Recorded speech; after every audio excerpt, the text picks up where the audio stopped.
सल्लल्लाहु अलैहि वसल्लम ने फरमाया, जो बंदा अपने गुनाहों पर तौबा कर ले, जो अपने गुनाहों पर तौबा कर ले तो अल्लाह ताला फरिश्तों से उस बंदे के गुनाह भुला देता है।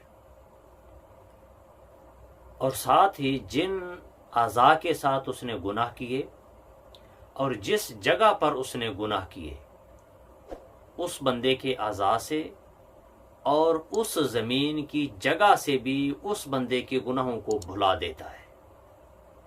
हत्ता कि फरमाए क़यामत के दिन वो बंदा अल्लाह की बारगाह में इस हाल में हाजिर होगा कि उसके गुनाहों के ऊपर कोई गवाह नहीं होगा।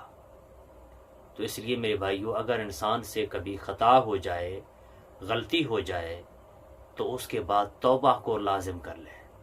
बार बार तौबा करेंगे तो इंशाअल्लाह हमारे गुनाह भी ख़त्म हो जाएंगे और हमारे गुनाहों के ऊपर भी अल्लाह ताला गवाहों को ख़त्म कर देगा।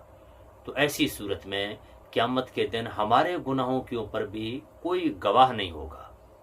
तो भाइयों, गुनाह अगर हो जाए तो गुनाह के बाद तौबा लाजिम है। बार बार तौबा करें तो इंशाअल्लाह गुनाह मिट जाएंगे और भुला दिए जाएंगे।